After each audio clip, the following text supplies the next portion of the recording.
कार्यक्रम के पुण्यार्चक हैं श्री निरन विजय कुमार शाह, श्रीमती रोहिणी निरन शाह, श्री नितिन विजय कुमार शाह, श्रीमती मनीषा नितिन शाह, पारस पायल प्रतीक्षा प्रीतेश, श्री अभिनंदन सूर्यकांत शाह, श्रीमती पायल अभिनंदन शाह एवं समस्त शाह परिवार, मेल गांव बारामती। ओम नमः सिद्धेभ्यः।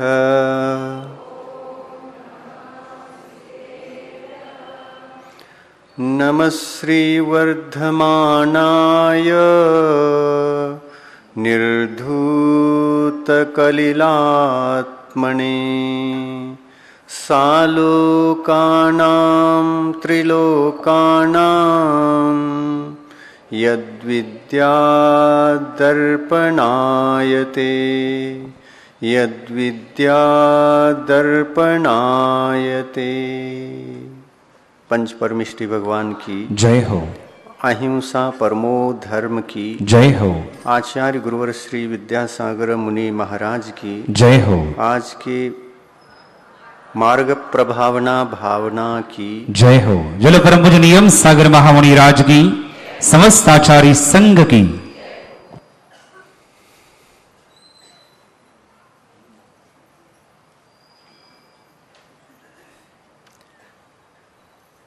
मार्ग प्रभावना भावना का प्रसंग है।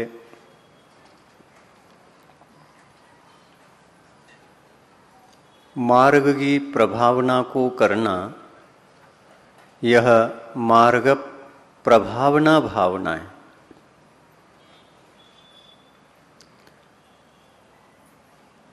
इस भावना को भाने वाला भव्यात्मा केवल भावना ही नहीं भाता, परंतु वह मार्ग पर आरूढ़ भी होता है। मार्ग पर आरूढ़ होता है या तो मार्ग की भूमिका में आरूढ़ होता है। यदि हम ये कहें कि मार्ग पर आरूढ़ हो करके भावना भा रहा है, तो इसमें दिगंबर मुनि महाराज को समझना चाहिए,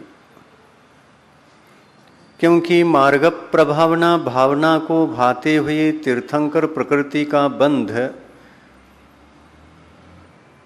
मार्ग पर आरूढ़ होकर के यदि भावना भा रहे हैं तो तीर्थंकर प्रकृति का भी बंध हो जाता है।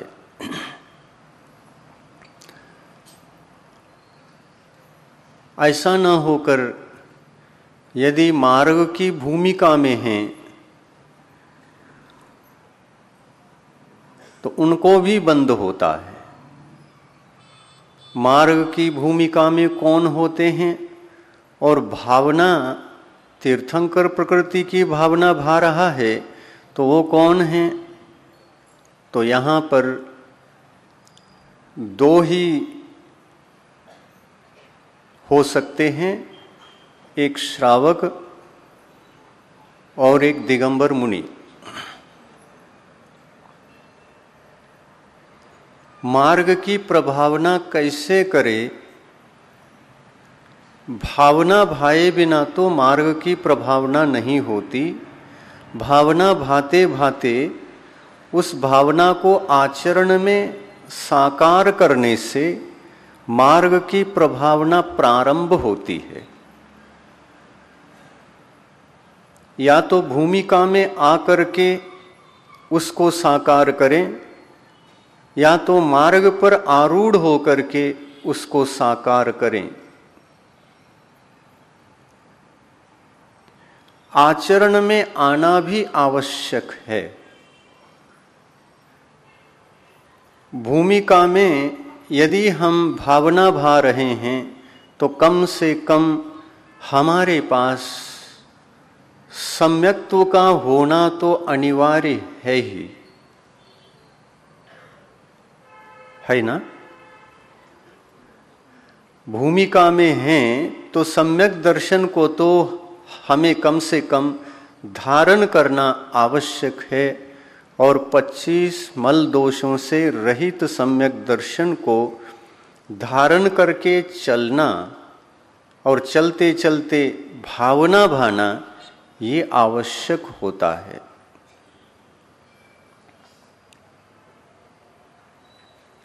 चलने वाला जीव ही कम से कम सम्यक दर्शन को धारण करके अन्य अनुष्ठानों को भी करता है, तो वे अनुष्ठान भी तीर्थंकर प्रकृति के बंध में कारण बन सकते हैं। जैसे दान, आज बहुत अच्छी बोली गई, 3.5 लाख तक पहुंच गई।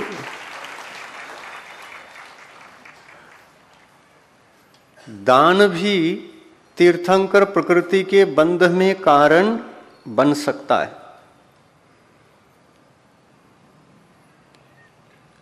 अगर सम्यक दर्शन नहीं होता और ये दान हो जाता तो ये तीर्थंकर प्रकृति का बंध नहीं कर सकता था। दान भी कारण है। औषध दान, आहार दान, आवास दान, उपकरण दान, ये 4 प्रकार के दान इस सत्पात्रों की अपेक्षा से भेद किए गए हैं।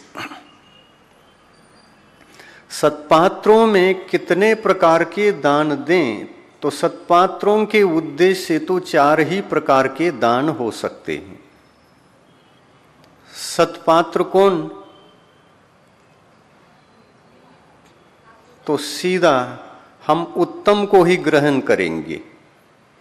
उत्तम सत्पात्र दिगंबर मुनि। मुनि महाराज के लिए जब दान देते हैं तो ये इन 4 का नाम आता है। आहार दान हो सकता है उत्तम पात्र के लिए, औषधि दान हो सकता है, आवास दान बन सकता है और उपकरण दान बन सकता है। मतलब मूल रूप से दिगंबर मुनि को ही उद्देश्य में रखकर ये 4 प्रकार के दान व्याख्यायित हुए हैं। अब इसके नीचे पंचम गुणस्थानवर्ती श्रावक हैं और उसके नीचे चतुर्थ गुणस्थानवर्ती पाक्षिक श्रावक हैं। पाक्षिक श्रावक जगन्य सुपात्र हैं और पंचम गुणस्थानवर्ती नैष्टिक श्रावक मध्यम सुपात्र हैं।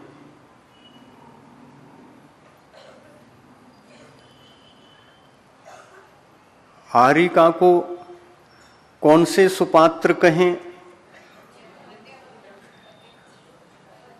मध्यम कहें, जगन्य कहें या उत्तम कहें?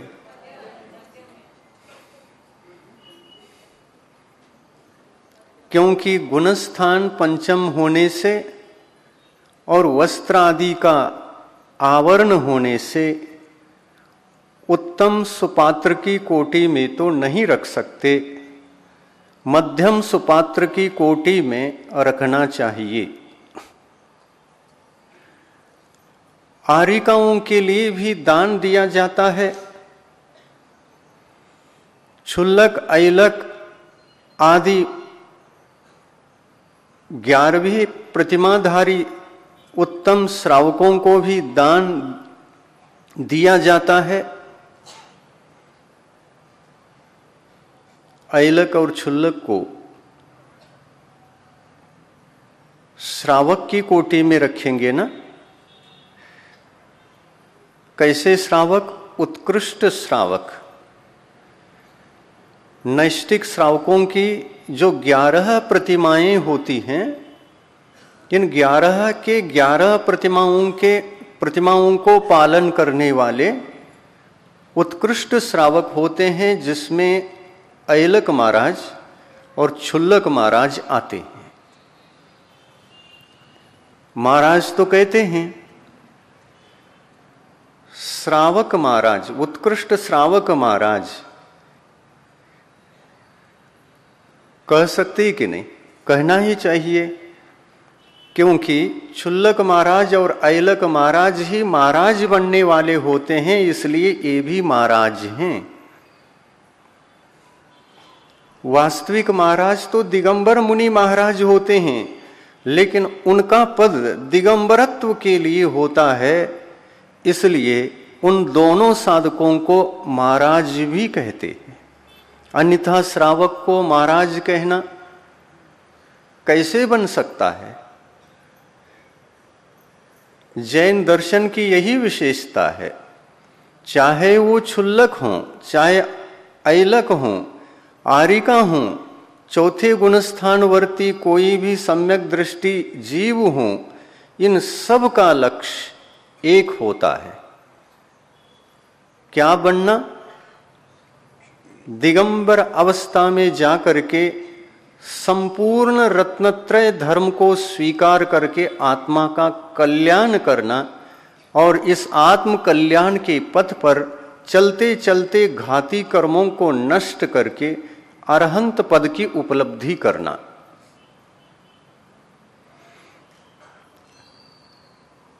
लक्ष्य हमारा दिगंबरत्व है। और जितने भी दिगंबर जैन होते हैं, समाज का सरनेम दिगंबर जैन है ना। कौन से जैन? किस समाज के आप? दिगंबर जैन समाज के। तो दिगंबर जैन समाज के यदि हैं तो आप कुलीन हो गए, और कुलीन होने के कारण से आपका लक्ष्य उस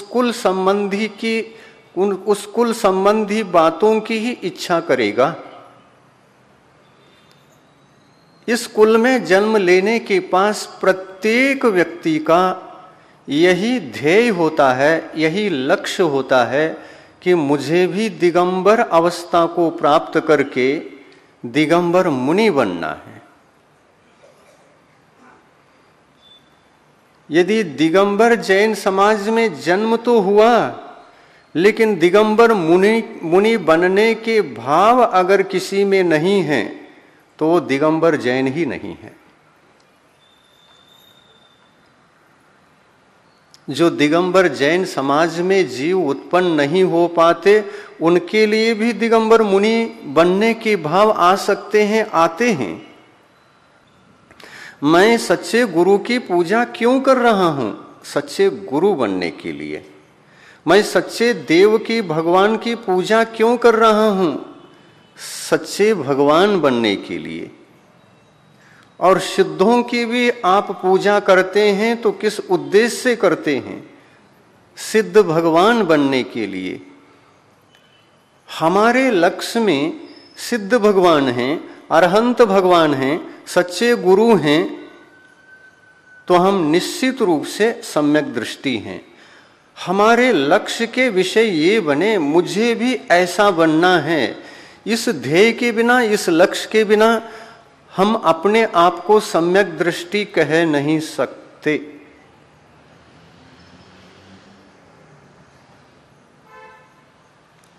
क्योंकि पूजा करने वाले पूजक के लक्ष्य दो हो सकते हैं ना। दो प्रकार के लक्ष्य हो सकते हैं। एक लक्ष्य वह भी हो सकता है, यह दान, यह पूजा केवल पुण्यार्जन के लिए कारण बने,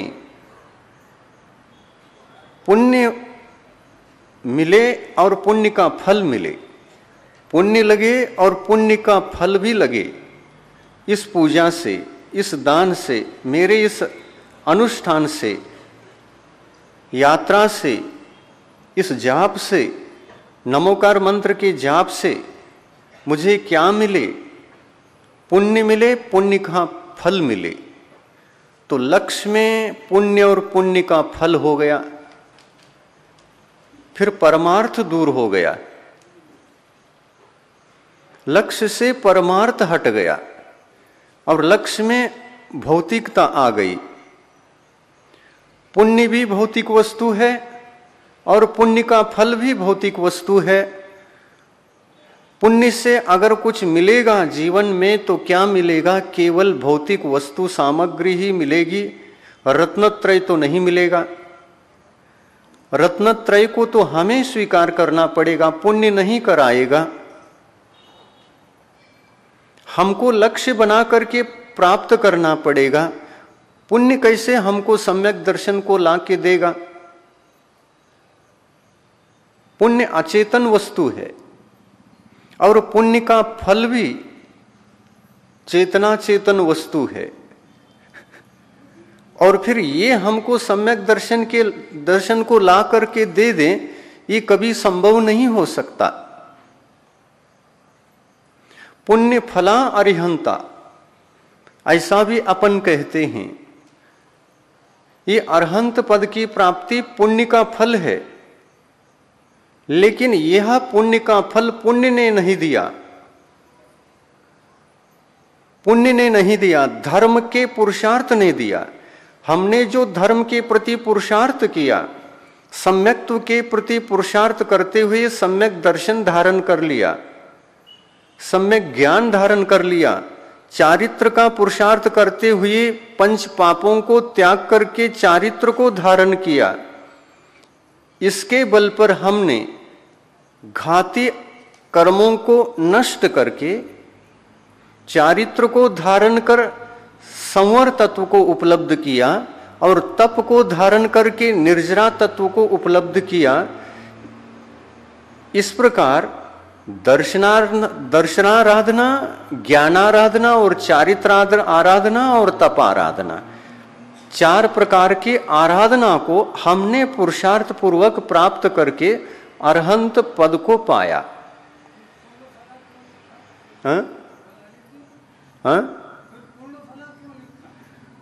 अरहंत पद पुण्य का फल है और पुरुषार्थ का भी फल है। पुरुषार्थ का भी फल है और पुण्य का भी फल है।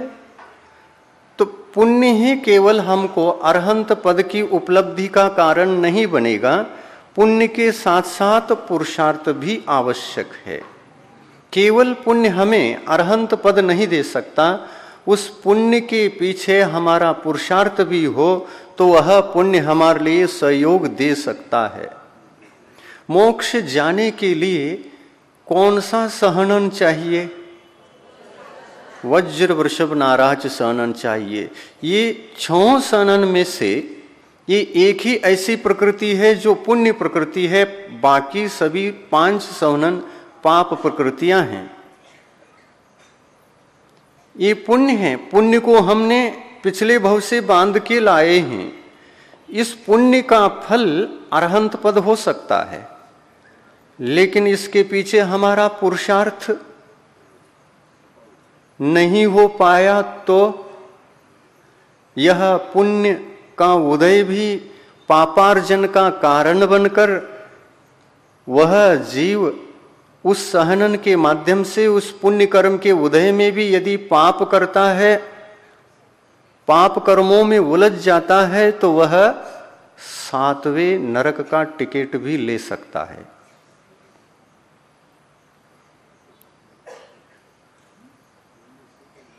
और यदि उस पुण्य के उदय में वह पुनः पुण्य और पुण्य फल इन 2 की ही इच्छा करता है और परमार्थ की इच्छा से दूर रहता है, तब देखिए, और उत्कृष्टाति उत्कृष्ट पुण्य का अर्जन करने के लिए वह प्रयास करता है, और अत्यधिक पुण्य को बढ़ाने का साधन तो यह दिगंबर अवस्था है। संपूर्ण पंच पापों को त्याग करके दिगंबर मुनि दीक्षा लेना, दिगंबर व्रतों को धारण कर लेना, ये आवश्यक होता है। दिगंबर मुनि बन करके यदि पुण्यार्जन करेंगे तो सर्वार्थ सिद्धि तक जा सकते हैं। दिगंबर मुनि बन करके दीक्षा धारण करेंगे। दीक्षा किसका अर्थ? दीक्षा का अर्थ होता है जहां मिथ्या दर्शन, मिथ्या ज्ञान और मिथ्या चारित्र नहीं होता है, वहां दीक्षा होती है। जहां सर्वघाती कषाय कर्म नहीं होते, वहां दीक्षा होती है। सर्वघाती कषाय कर्म 3 ही तो हैं, क्या 4 कहें? 4 कहना हो 4 कह लो। अनंतानुबंधी कषाय, अप्रत्याख्यानावरणी कषाय, प्रत्याख्यानावरणी कषाय, ये तो सर्वघाती हैं ही। ये चारित्र धर्म का सर्वघात करने वाले कर्म हैं। लेकिन इसके साथ चौथा एक और भी तो है। वो कौन? मिथ्यात्व। मिथ्यात्व भी सर्वघाती है। यह सम्यक दर्शन का सर्वघात करता है। सम्यक तो धर्म का सर्वघात करने वाला मिथ्यात्व कर्म का उदय है, और चारित्र धर्म का सर्वघात करने वाला चारित्र मोहनी कर्म है। अनंतानुबंधी, अप्रत्याख्यानावरण, प्रत्याख्यानावरण, ये चारित्र मोहनी कर्म चारित्र धर्म को होने नहीं देते, अंश मात्र में भी होने नहीं देते। इसके बावजूद भी यदि हम महाव्रत धारण करना चाहे तो कर सकते हैं। महाव्रत तो धारण कर सकते हैं, लेकिन दीक्षा धारण करने में सक्षम नहीं होंगे उस समय में। महाव्रत धारण कर सकते हैं, क्योंकि महाव्रत बाहरी अनुष्ठान का नाम है। भीतरी अनुष्ठान को धारण न करते हुए केवल बाहरी अनुष्ठान को धारण करते हैं, तो ऐसा भी होता है। केवल महाव्रतों को धारण करके वस्त्रादि से रहित बहिरंग परिग्रह से मुक्त होकर दिगंबर अवस्था धारण कर लेंगे तो यह मुनि अवस्था तो है, लेकिन मुनि दीक्षा अवस्था नहीं है। इसको दीक्षा नहीं कहते। व्रत हैं 5 महाव्रत, 5 समिति हो सकती है।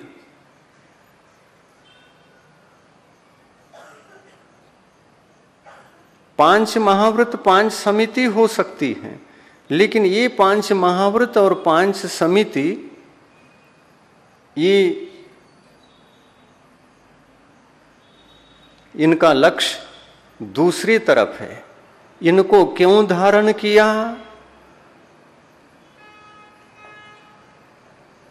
तो वही बता सकता है क्यों धारण किया। जो धारण करता है वह अपना अपना लक्ष्य भी बता सकता है। तो क्यों धारण किया? तो इसलिए धारण किया, इसके माध्यम से हमें ज्यादा से ज्यादा पुण्य को ही कमाना है, और यह इस पुण्य का जो फल मिलता है स्वर्गीय वैभव आदि पाना है। ऐसा भी लक्ष्य हो सकता है। ऐसा यदि लक्ष्य हो तो यह दिगंबर अवस्था मोक्ष का कारण नहीं बनेगा, धर्म का कारण नहीं बनेगा। धर्म की प्राप्ति से वंचित रह करके पुण्य के फल को प्राप्त किया जा सकता है। ऐसे महाव्रतों को धारण करते समय शुरू से ही ऐसा धारण किया, लक्ष्य विहीन होकर के ही धारण किया, दूसरे लक्ष्य से धारण किया, तो यह भी दीक्षा की कोटि में नहीं आता है, ऐसा जैन दर्शन कहता है।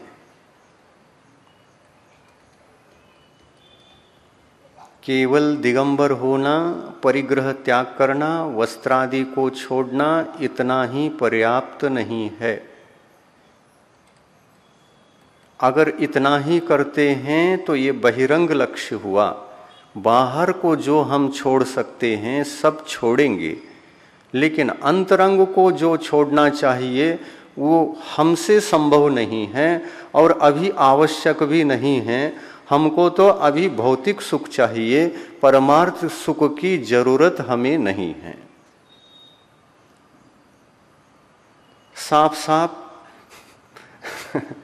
सीधा सीधा साफ साफ लक्ष्य बना करके यदि इस अवस्था से पुण्यार्जन करे और अधिक से अधिक पुण्यार्जन करे और प्रथम सहनन के साथ भी पुण्यार्जन करे, तो वह जीव उस पुण्यार्जन के फल स्वरूप देवगति के सुख को पाएगा, लेकिन सर्वार्थ सिद्धि का सुख नहीं पाएगा, अनुदिश के सुखों को प्राप्त नहीं कर सकेगा। वह ज्यादा से ज्यादा नवग्रवेक तक के सुख को प्राप्त करेगा, क्योंकि इसी को द्रव्यव्रत कहते हैं। द्रव्यव्रती द्रव्यव्रतों का अनुष्ठान करके अधिक से अधिक नवें ग्रवेक तक के सुख को पाता है। तो प्रश्न उठता है, ऐसी दिगंबर अवस्था से यदि हम नवें ग्रवेक के सुख को भी प्राप्त करते हैं तो यह अनुष्ठान बहिरंग अनुष्ठान, केवल बहिरंग अनुष्ठान, यह धर्म प्रभावना की कोटि में आएगा या नहीं?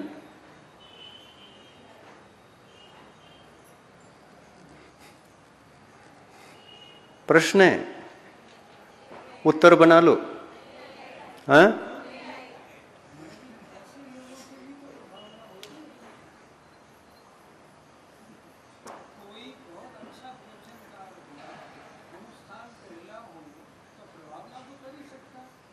दूसरे के लिए हम प्रभावित कर सकते हैं,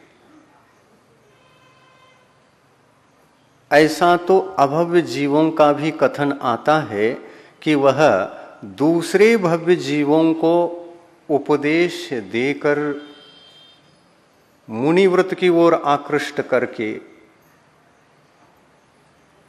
उनको वो दीक्षित भी कर सकते रत्नत्रय में, और दीक्षित करेंगे तो वो तो निर्वाण को प्राप्त हो जाएंगे, किंतु ये धर्म से प्रभावित नहीं है, ये मार्ग से प्रभावित नहीं है।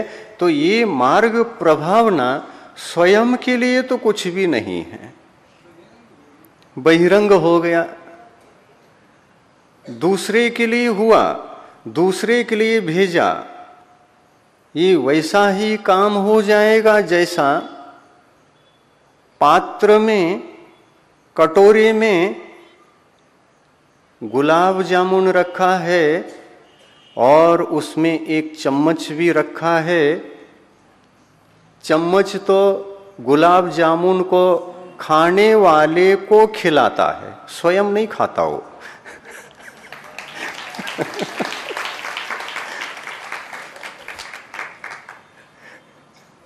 चम्मच कभी गुलाब जामुन खाता है? नहीं खाता है। चम्मच को कोई आनंद आता है गुलाब जामुन का? नहीं आता। कटोरी को गुलाब जामुन का आनंद आता है? नहीं आता। वो भी खिलाने के लिए ही है केवल। चम्मच दूसरे को खिलाने के लिए, कटोरी भी दूसरे को खिलाने के लिए, लेकिन ये स्वयं नहीं खाते। जो खाना चाहता है उसके लिए परोसते हैं, और खाने वाला खा करके, चम्मच के माध्यम से खा करके कितना आनंदित होता है, प्रसन्न होता है। क्या बढ़िया चम्मच है। गुलाब जामुन खाते समय ये चम्मच तो नीचे ही गिरने नहीं देता। प्रसन्न होता है उस चम्मच पर भी और उस कटोरी में खाते हुए कटोरी पर भी। यह मुनिव्रत धारण करने के पश्चात जिनेंद्र भगवान कहते हैं, चम्मच बनकर मुनिव्रत धारण मत करो। चम्मच बनकर नहीं, जो गुलाब जामुन बनाता है स्वयं भी खाता है और दूसरे को भी खिलाता है, स्वयं भी आनंदित होता है और पर को भी आनंदित कर सकता है, ऐसा व्यक्ति के समान बन करके स्वयं को भी मार्ग से प्रभावित करो और दूसरे को भी मार्ग से प्रभावित करो, मार्ग की ओर आकर्षित करो। अन्यथा जीवन चम्मच बन करके रह जाएगा। ऐसा चम्मच नहीं बनना।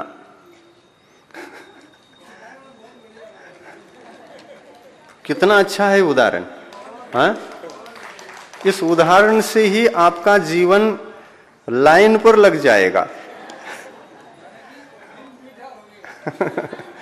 देखो, गुलाब जामुन खाने जैसा आनंद अभी से आ गया तो भविष्य में कितना आएगा आप लोगों को।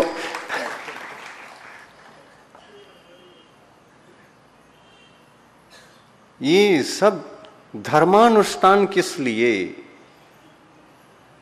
प्रथम लक्ष्य होना चाहिए अपना, फिर दूसरे का। चम्मच का लक्ष्य ये लक्ष्य होना चाहिए, पहले मुझे आनंद प्राप्त करना है। लेकिन वो तो जड़ वस्तु है, क्या आनंद प्राप्त करेगा? चम्मच में जड़त्व है, इसलिए गुलाब जामुन का स्वाद पता नहीं चलता और उसको खाने का कोई लक्ष्य भी नहीं है। चम्मच की तरह हम जीव होकर के भी, चेतन होकर के भी चम्मच की तरह रह जाएंगे तो हम चेतन होकर के भी जड़ नहीं कहलाएंगे क्या? जड़ ही है। चम्मच में और हम में अंतर क्या है? भौतिक सुख तो अनादिकाल से प्राप्त हुए हैं, उसकी क्या मांग करना? अनंतों बार प्राप्त हो चुके हैं, उसकी क्या इच्छा करना? बार बार प्राप्त हो चुके हैं और ऐसे भौतिक सुखों की इच्छा को मन में रख करके जो व्रत तप इत्यादि का अनुष्ठान जीव करता है, ऐसे अनुष्ठान भी जीवात्मा ने अनंतों बार किया है। एक बार नहीं, दो बार नहीं, अनंतों बार किया है। लेकिन एक बार मार्ग से प्रभावित होकर अपनी आत्मा को मार्ग पर लगा करके और बहिरंग में बहिर्जगत में रहने वाले भव्यात्माओं को भी मार्ग की ओर आकर्षित करने का यदि कोई काम करता है तो वह भव्यात्मा स्वयं का भी कल्याण करता है और पर का भी कल्याण करता है। चम्मच तो केवल पर का कल्याण करता है, स्वयं का कल्याण नहीं करता। तो आवश्यकता इस बात की है, पहले हम धर्म से प्रभावित हों, भौतिक सुखों से प्रभावित नहीं, इंद्रिय विषयों से प्रभावित नहीं, क्षणिक सुख से प्रभावित नहीं, क्षायिक सुख से प्रभावित हूं, अविनश्वर सुख से प्रभावित हूं। स्थायी सुख वह भीतर आत्मा के अंदर ही है, कहीं बाहर नहीं है। वो उस क्षायिक अनंत सुख की प्राप्ति में ये सम्यक दर्शन, सम्यक ज्ञान, सम्यक चारित्र माध्यम कहलाते हैं। इनको धारण किए बिना उसकी उपलब्धि नहीं होती। अनंत सुख की उपलब्धि किस अवस्था में होगी? तो अरहंत अवस्था में होगी। तो अरहंत अवस्था तक पहुंचने के लिए क्या करें हम? तो सम्यक्त्व को धारण करे, सम्यक ज्ञान को धारण करे, सम्यक चारित्र को धारण करे। इसको धारण करने से क्या होता है? तो इसी को धारण करने से संवर तत्व की उपलब्धि होती है, यानी पाप कर्मों का आना रुक जाता है। और जो आए हुए पाप कर्म हैं उनको बाहर निकालना हो, निर्जरा करना हो, निर्जरा करना हो तो क्या करे? निर्जरा के लिए तप को अपनाना पड़ेगा। तप क्या है? इच्छा निरोधो तपः। इच्छा का निरोध करना तप है। संवर क्या है? संयम को धारण करना संवर है। सम्यक्त्व को धारण करना संवर है। सम्यक दर्शन को धारण करने से कितने कर्मों का संवर होता है? तो बार बार सुनने के बाद कुछ तो याद रह जाता है, कुछ भूल जाता है, लेकिन इसलिए हम बार बार दोहराते हैं ताकि इससे आप जुड़े चिंतन से, परमार्थ के चिंतन से जुड़ेंगे, तभी तो सम्यक दर्शन के प्रति अनुराग जागृत होगा। सम्यक दर्शन को धारण करने से कितने प्रकृतियों का संवर होता है? तो कहते हैं 41 प्रकृतियों का संवर होता है। टोटल कर्म कितने हैं? 148 हैं। 148 में से 41 चले गए तो बहुत कम हो गए, बहुत बड़ी संख्या में एक साथ कम हो गए। देखिए आप सम्यक दर्शन में भी कितनी शक्ति है, कितना प्रभाव है। वह जीवन में आता है सम्यक दर्शन, 3 मूर्ताओं से रहित होता है वो सम्यक दर्शन। कितना प्रभाव है उसमें। लोक मूर्ताएं कुछ भी बचती नहीं है। उस मूर्ता में किसी भी प्रकार की लोक मूर्ता नहीं होती। जिनेंद्र भगवान के वाणी के अनुसार जो कुछ भी मार्ग मिला है, निर्दोष मार्ग उपलब्ध हुआ है, उस मार्ग को ही अनुसरण करता है, उसी मार्ग को अनुसरण करता है। वह इधर उधर की बातों में उलझता नहीं है। प्रत्येक समय वह यह विचार करता है कि ये बात ऐसी है तो जिनेंद्र भगवान की वाणी से आया हुआ है या नहीं, ये देखता है। वह शास्त्र खोल लेता है और प्रामाणिक शास्त्र खोल करके देखता है। ऐसा नहीं कि कोई भी शास्त्र खोल दिया और निर्णय ले लिया कि हाँ ये जिनेंद्र भगवान की वाणी है। जनवाणी को जिनवाणी नहीं मानता और जिनवाणी को जनवाणी नहीं समझता।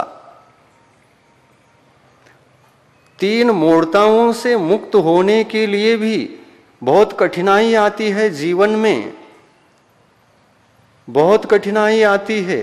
कठिनाई क्यों आती है? हम इधर उधर उलझे हुए रहते हैं, इसलिए कठिनाई आती है। मूल में नहीं उलझते, बाद बाद के शास्त्रों में उलझ जाते हैं। मूल में उलझोगे तो इनको पढ़ो ना पढ़ो, इनको देखने की जरूरत ही नहीं है। और मूल आगम के अनुसार जो लोक मूर्ता की कोटि में आने वाली बातें हैं वो मूल में अगर नहीं हैं तो लोक मूर्ता की कोटि में वे नहीं आएंगे। क्या क्या लोक मूर्ता है इसको पहचानने के लिए भी हमको बहुत चिंतन करना पड़ेगा।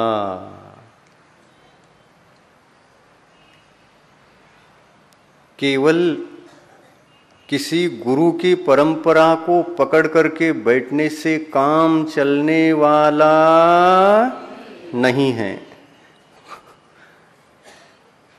भगवान की परंपरा को पकड़ो ना।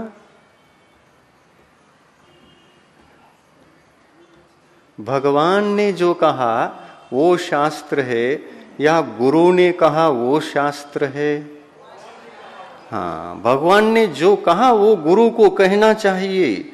और उससे भिन्न कुछ गुरु ने कहा तो वह गुरु परंपरा कह करके पकड़ करके बैठोगे तो भी समस्या उत्पन्न होने वाली है। मार्ग प्रभावना को समझना और उस पर चलना, मार्ग प्रभावना करना इतना आसान नहीं, थोड़ा सा कठिन तो है। जब तक समझ नहीं आती बात जब तक दिमाग में बैठती नहीं तब तक तो कठिन है। और सरल कब है? सरल सीधा ही डायरेक्ट भगवान की वाणी से जुड़ो। तो भगवान की वाणी से डायरेक्ट जुड़ने के लिए सबसे पहले जो शास्त्र लिखे गए हैं उससे जुड़ोगे तो धर्म प्रभावना होगी। बाद के शास्त्रों से जुड़ोगे उलझ जाओगे।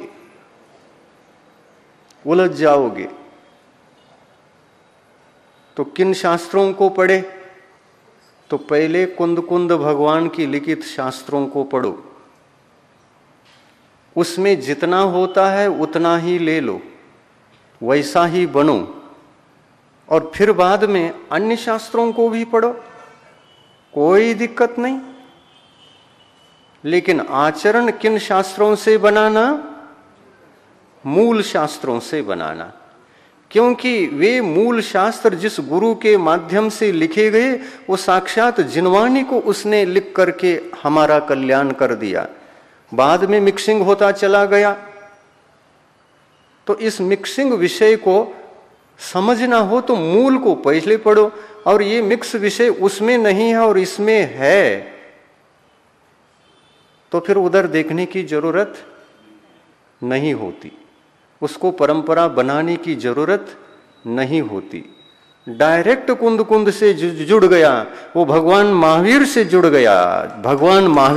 गया।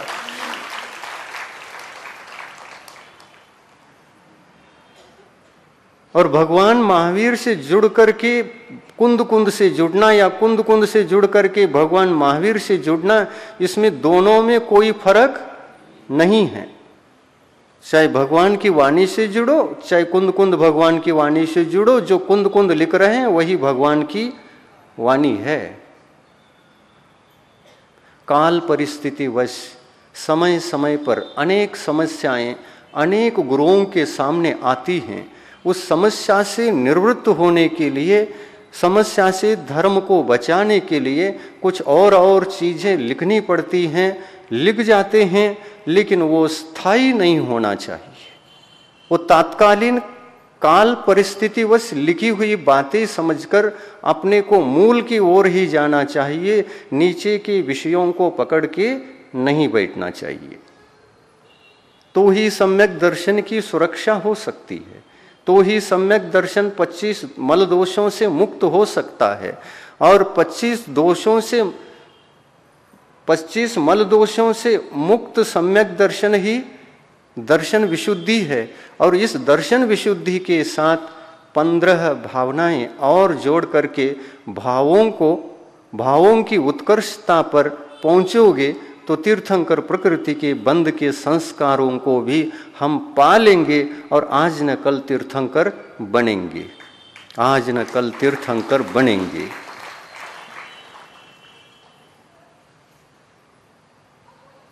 कुंद कुंद भगवान सबके लिए गुरु थे। पश्चात काल के गुरुओं के गुरु कौन? पश्चात काल के, अब तक के गुरुओं के गुरु कौन? कुंद कुंद भगवान, जो महावीर की वाणी को यथावत फिल्टर करके लिखते हैं। फिल्टर्ड करना नहीं पड़ा, जो फिल्टर्ड था जैसा का तैसा उन्होंने लिख दिया। फिल्टर्ड ही था, करके नहीं लिखा, फिल्टर्ड ही था। प्योर पेट्रोल था, प्योर पेट्रोल, एकदम ए क्वालिटी का पेट्रोल, जिस पेट्रोल को केवल विमान में ही उपयोग किया जाता है, कार गाड़ियों में नहीं।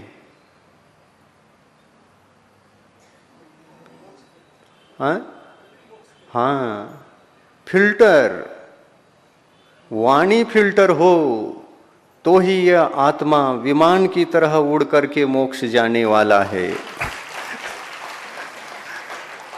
विमान की तरह, ये ऊपर उड़ने वाली बात है ना, तो फिर पेट्रोल कैसा होना चाहिए? बिल्कुल प्योर होना चाहिए। और प्योर पेट्रोल अगर किसी,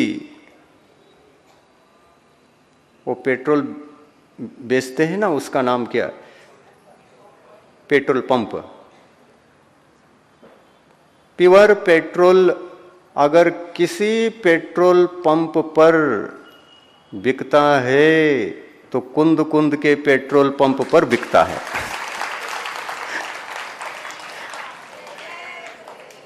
वहां से पेट्रोल ले लो, वहां का पेट्रोल भरोगे ना, तो आपका सम्यक दर्शन भी प्योर है, ज्ञान भी प्योर है, संयम भी प्योर है, तप भी प्योर है। ये चारों से युक्त जो पेट्रोल है, इसी पेट्रोल के बल पर हम उड़ पाएंगे। हमारा विमान आकाश में उड़ पाएगा, उड़ते उड़ते उड़ते मोक्ष तक पहुंच जाएगा। हाँ? पंप हर जगह होना चाहिए, लेकिन उस पेट्रोल पंप पर पेट्रोल लेने वाले आप लोग आएंगे।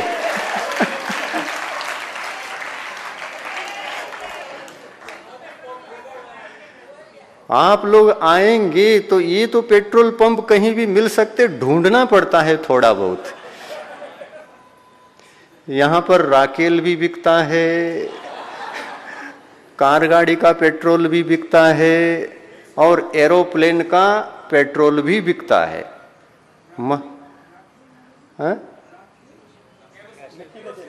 राकेल, राकेल यानी मिट्टी का तेल। हाँ, मिट्टी का तेल, मराठी में राकेल बोलते हैं।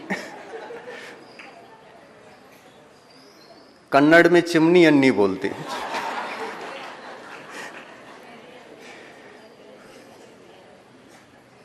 बिकता है, सब प्रकार का तेल यहां बिकता है। लेकिन हमारे पास यदि एरोप्लेन है तो बहुत सोचना पड़ेगा, बहुत सोचना पड़ेगा। एरोप्लेन में राकेल डालकर उड़ाना चाहोगे? नहीं उड़ेगा वो। डीजल डालोगे? नहीं उड़ेगा। कार गाड़ी का पेट्रोल डालो तो भी नहीं उड़ने वाला है। बिल्कुल प्योर चाहिए। और ऐसा प्योर पेट्रोल भगवान महावीर के खदान से तो वो निकला है, और कुंद कुंद के पेट्रोल पंप पर स्टॉक हुआ है। वहां से खरीद करके आप अपनी एरोप्लेन में डालोगे ना, तो ये फुर्र करके मोक्ष तक चला जाएगा। और कहाँ उतरेगा ये एरोप्लेन? सिद्धालय में उतर जाएगा। हा, कितना आनंद आया, कितना आनंद आया। भव्य जीवों को असली बात सुन करके आनंद आता है। भव्य जीव जो निकट भव्य होते हैं ना, वो प्रभावित होते हैं। इसी का नाम मार्ग प्रभावना। मार्ग की ओर जनता को आकर्षित करना, ये मार्ग प्रभावना है। ये असली काम है। और ये असली काम आप भी करो, हम भी करते हैं, तो कितने सारे पेट्रोल पंप यहाँ संसार में खुल सकते हैं। कितने भी भव्य जीव आ जाएं, सबके लिए सबका हित हो सकता है। आप भी अपना एक पेट्रोल पंप खोलो ना। एरोप्लेन ही केवल क्यों रखते हो? पेट्रोल पंप भी रखो। कुंद कुंद भगवान कहते हैं हम सप्लाई करेंगे, हम सप्लाई करेंगे। ये पेट्रोल भगवान महावीर के खदान से निकला है। वह खदान तो कहाँ से निकलता है पेट्रोल? हाँ? धरती पर कहाँ से निकलता है? खदान से ही निकलता है ना। तो तीर्थंकरों के खदान से निकला हुआ पेट्रोल वो बिल्कुल प्योर होता है। छान छान करके उसको प्रक्रिया कर करके ओरिजिनलिटी निकाली जाती है और उसको विमान के लिए भेज दिया जाता है। हम लोगों का यह सौभाग्य है कि ऐसे कुंद कुंद जैसे महान आचार्यों ने हम लोगों को ऐसा ओरिजिनल पेट्रोल ही दिया है। अगर कुंद कुंद इस पेट्रोल को देने से चूक जाते तो क्या होता हमारा? हाँ, सब नुकसान। हमारा एरोप्लेन उड़ता और धड़ाम से नीचे गिरता, आग लग जाती। कितना बड़ा उपकार किया है, ओरिजिनल वस्तु को ही दिया है, मिक्सिंग नहीं किया है। ऐसे मिक्सिंग कोई तेल डालेंगे तो गाड़ी का नुकसान और प्राणों का नुकसान।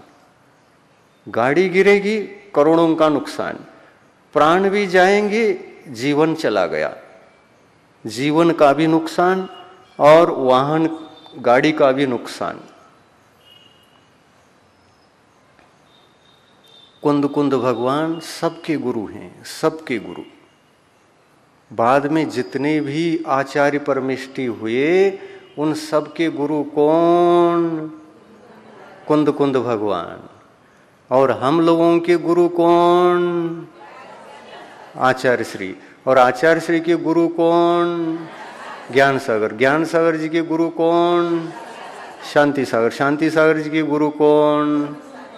कुंद कुंद महाराज। तो कुंद कुंद महाराज सबके गुरु हैं। तो हम ओरिजिनल पेट्रोल आपको बेचें या उसमें जरा राकेल भी मिक्स करके बेचें? हम कुछ भी मिक्स नहीं करना चाहते। ये धोखा है, धोखाधड़ी है ना, नुकसान है आपका। हमको दया आती है। हाँ, काल परिस्थिति कुछ और हो, वो तात्कालीन परिस्थिति में आपको कुछ बताया है तो उस समय के लिए मात्र होता है, वो क्षणिक काल के लिए। आपको भूख नहीं लग रही है तो हम कोई भी औषधि दे सकते हैं। भूख खोलने के लिए औषधि दिया जाता है, भूख खोलने तक के लिए ही दिया जाता है, उसको परंपरा नहीं बनाया जाता। औषधि को ही हमने दे दिया कह करके, ये गुरु परंपरा कह करके आप भोजन तो किनारा कर दिया, औषधि ही खाते चले जा रहे हैं। तो ये ऐसा नहीं होता। औषधि को परंपरा नहीं बनाना। किसी किसी काल में कोई लोक मूर्ता आती है तो आती है, उसको गुरु परंपरा कहने की जरूरत नहीं है।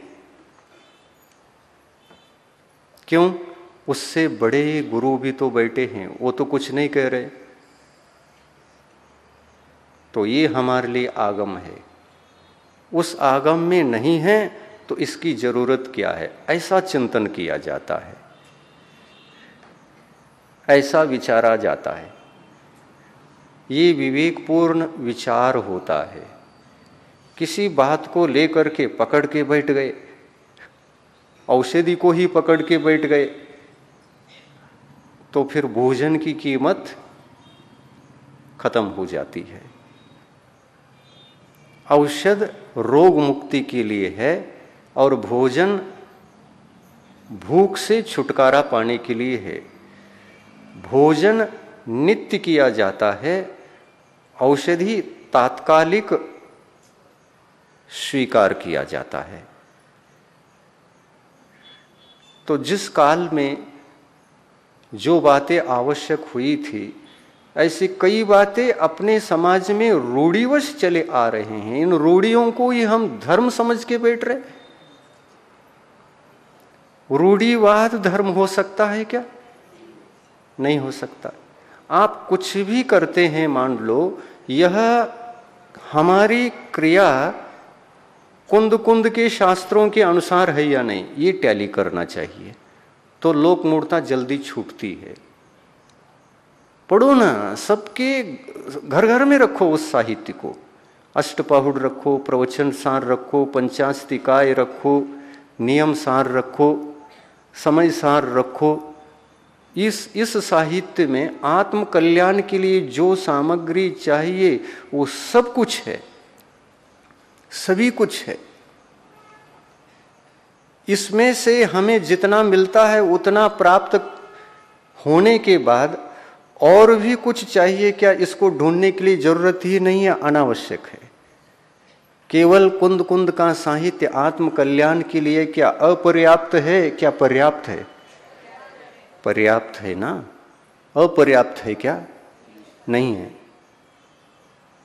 तो पढ़ो, ऐसा भी ग्रंथ निकलना चाहिए कुंद कुंद का, जिन गाथाओं का एकदम परफेक्ट अनुवाद किया है। गाथा गाथानुवाद, गाथा गाथानुवाद, इतना ही एक संकलन बाहर आ जाए तो वह शिविर के लिए भी काम में आएगा और स्वाध्याय के लिए भी बार बार काम में आएगा। कुंद कुंद के साहित्य को यदि आप 108 बार पढ़ते हैं तो अन्य ग्रंथों को कुछ पढ़ो या नहीं पढ़ो, जरूरत ही नहीं पड़ती, आत्म कल्याण इस पर से हो जाएगा।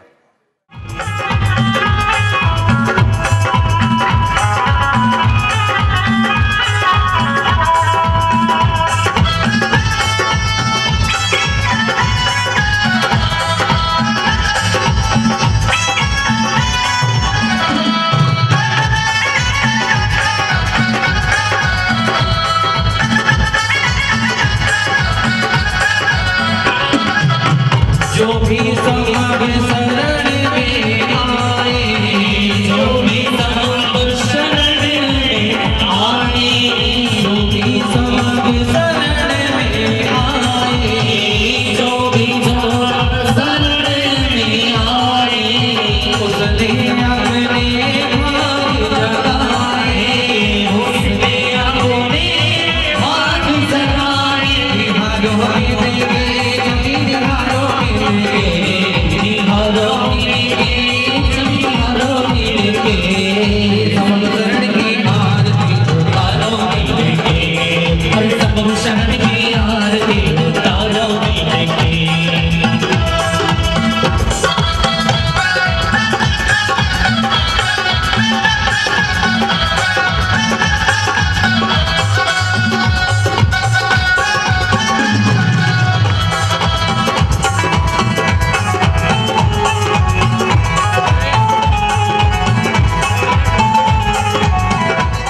इस कार्यक्रम के पुण्यार्चक थे श्री निरन विजय कुमार शाह, श्रीमती रोहिणी निरन शाह, श्री नितिन विजय कुमार शाह, श्रीमती मनीषा नितिन शाह, पारस पायल प्रतीक्षा प्रीतेश, श्री अभिनंदन सूर्यकांत शाह, श्रीमती पायल अभिनंदन शाह एवं समस्त शाह परिवार, मेलगांव, बारामती।